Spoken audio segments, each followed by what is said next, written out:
The Legend of Bagger Vance, a novel of golf and the game of life, by Stephen Pressfield. Read by Jeff Harding. A note to the listener. In May of 1931, an exhibition match was held over 36 holes between the two greatest golfers of their day, Walter Hagen and Robert Tire Bobby Jones, Jr. The match was the second and last between the two immortals. Hagen shelled Jones, 12 and 11 over 72 holes, at the first in Sarasota, Florida, in 1926. This second match was held at what was, at the time, the most costly and ambitious golf layout ever built in America, the links at Krewe Island, Georgia. Much has been written about the rather odd events of that long day. We have Grantland Rice's dispatches to the New York Tribune, which were published at that time. The notes and diaries of O.B. Keeler devote several quite absorbing pages to the match. And, of course, the reports from the dozens of newspapers and sporting journals that covered the event. One aspect of that day, however, has been largely overlooked, or rather treated as a footnote, an oddity, or a sideshow. I refer to the inclusion in the competition, at the insistence of the citizens of Savannah, of a local champion, who in fact held his own quite honorably with the two golfing titans.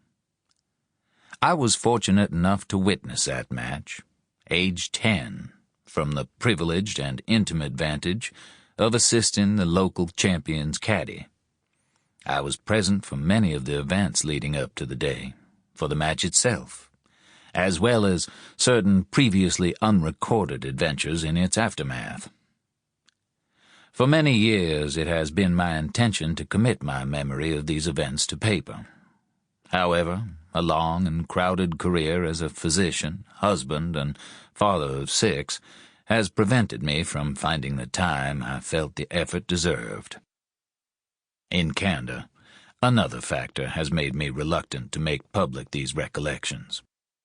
That is the rather fantastical aspect of a number of the events of that day. I was afraid that a true accounting would be misinterpreted, or, worse, disbelieved.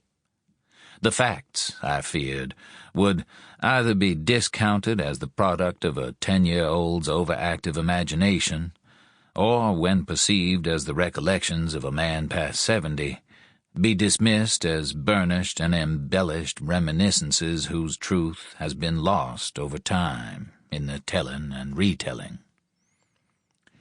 The fact is, I have never told this story. Portions I have recounted to my wife in private. Fragments have been imparted on specific occasion to my children.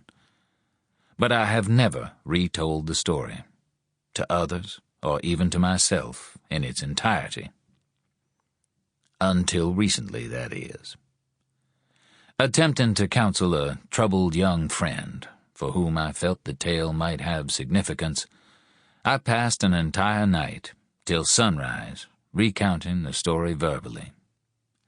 It made such a profound impression on my young friend that I decided at last to try my hand at putting it down in this form. This volume is that attempt. I have chosen, for reasons which will become apparent, to tell the tale much as I recounted it that night. It is a story of a type of golfer and a type of golf which I fear have long since vanished from the scene. But I intend this record not merely as an exercise in reminiscence or nostalgia, for the events of that day had profound and far-reaching consequences on me and on others who participated, particularly the local champion referred to above. His name was Rannulph Junah, and Bagger Vance was his caddie. Hardison L. Greaves, M.D., Savannah, Georgia, March 1995.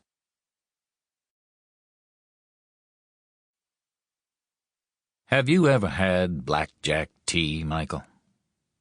The real stuff, I mean. Sample complete. Ready to continue?